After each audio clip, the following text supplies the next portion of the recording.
I've been asking myself, why is it that Kimani Chungwa, whenever he speaks, he's so much in anger?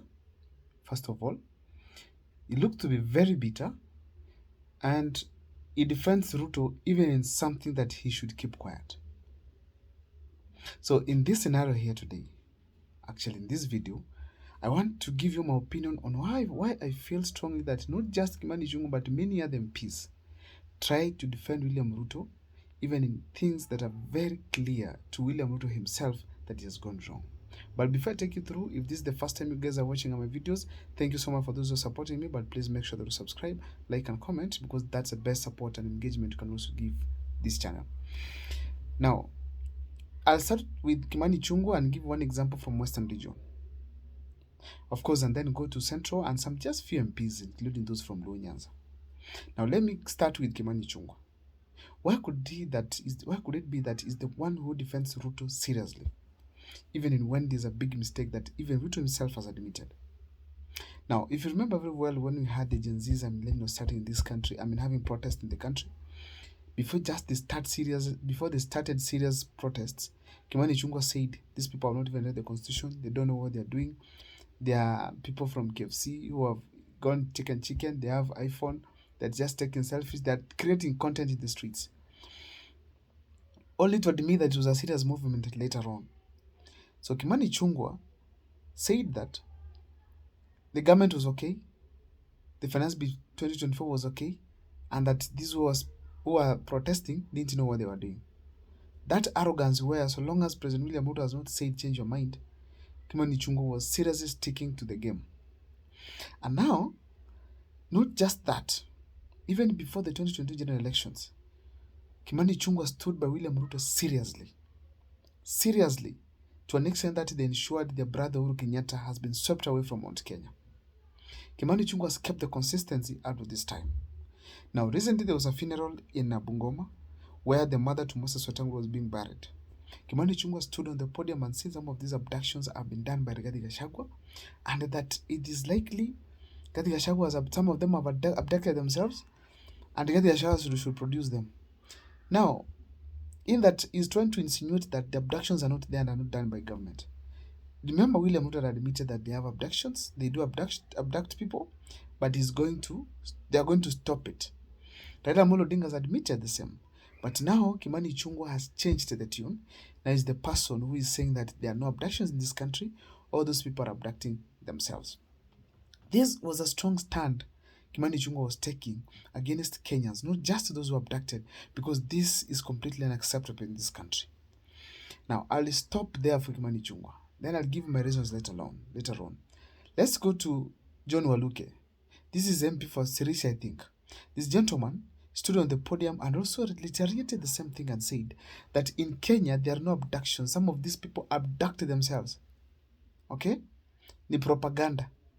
And then this gentleman literally decided to say that in a funeral where people with Gen Zs are there. People who have seen what is happening in this country. In front of William Ruto has admitted there are abductions in the country. But he went ahead to say there are no abductions, which means he has better intelligence than William Ruto. Now, there are some other MPs from Central Region who have kept quiet, but they have all stood firm to support William Ruto in all ways. Rigathi Gachagua called them out when he had a function in Embu, where I think in Zambero, when he was telling the people there that their leaders are quiet, yet their youth has been abducted. That was uncalled for leaders to keep quiet, some of them to say then the opposite thing, which is not okay, particularly because we have parents who are crying, including that parent from Embu who was literally shedding tears in the courts. Let's go back there now. What could be making these leaders to behave this way? There are a few things. Now, before even I give the reasons, in Luo Nyanza it is equally the same thing. Those people who've joined government, they are also saying that abductions are not there. They are abducting themselves. There are some of them who are warning people, who are telling them you are crying here and you are abusing people. Yet they know there are clear constitutional ways to arrest people or to take people into accountable, to make people accountable for their actions. But they decide to literally praise abductions right now because they are in government. Now, let me now dive into the reasons as to why I feel strongly these people have literally decided to behave that way. Number one, it is the Tenders in government. Some of these leaders, they get huge tenders that make them billionaires. They cannot go against the government that is feeding them. So they try their best to defend them, to defend the government at their best. Number two, CDF funds. The MPs in Kenya seriously misused CDF funds. And they know if the reports are out and action taken, they'll probably end up in jail. So they ensure they have praised the government right, left, and center to keep themselves safe from any form of arrests. Because we've realized that all state agencies are now under the executive control, including the arms of government, that is parliament, and of course the judiciary. And that is a tactic that is being used by the government to ensure that they put in a trap, and in this trap, you don't get out unless they say yes. Now, William Ruto tried with churches. You saw how churches, some leaders panicked and started returning money to government. Now, let's go to other reason. The other reason it is the power. Some people just want to enjoy power, have money, power protected, and literally walk around and do whatever they want to do freely. So include when you combine the money that has been stolen from CDF, then go the power that they get as a government, in government. These people become mad. They don't really think on what is happening in the ground, and that's how they think in that direction. That's why they think towards that direction. Let me take you to Luo Nyanza. One of the reasons as to why these people behave that way, some of the MPs like Junet Mohammed, it's because Raila Amolo Odinga said it. That is how you survive in Luo politics. So long as you go with Raila, you survive. So long as you deviate from Raila, you go out. So literally speaking, Raila Amolo Odinga has made these people also to think that way. So therefore, for them to be safe, they have to say anything that Raila Amolo Odinga puts a tick. If you remember the Adani deal, some leaders were saying it is not good. The moment Raila said it is okay, it was now good, clean as cotton. Now, another thing, it is the cases of huge corruption.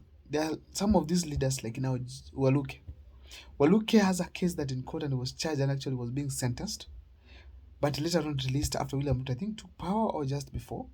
And this person knows very well that if he tries to ping a William Ruto, to oppose William Ruto at any point, he's probably ending back to jail. So he ensures that he will defend William Ruto until his 10-year term, if he's going to go again, is done. So in 2027, probably is going to campaign seriously for William Ruto in Bungoma.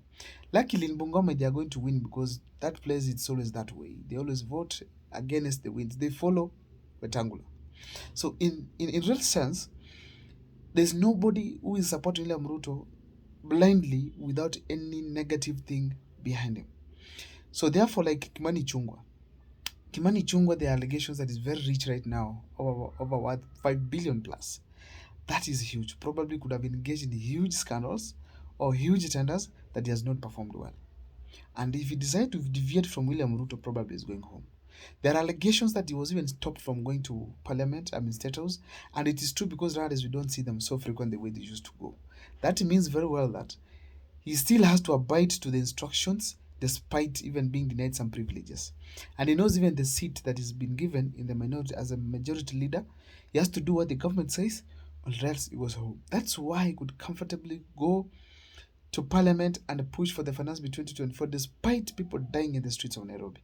In real sense, there's no clean thing that has made these leaders support William Ruto. However, we can't deny there are those who are tribal and actually who have been with William Ruto all through because of the tribal also association. People feel like we are from Rift Valley, so we have to ensure that we support William Ruto for us to get the ground favor. That's another one. Lastly, I want to say about social friendship. There are some who have been friends like Aden Duale. People have been friends also for quite some time who have been supporting William Ruto. Whether he does this and that, they have to stick together. So definitely, those are the reasons I feel strongly that are making some of these leaders behave the way they do. That's my take. Please let me know in the comment section and engage me so that we can be able to learn together. My name is Abel Moko.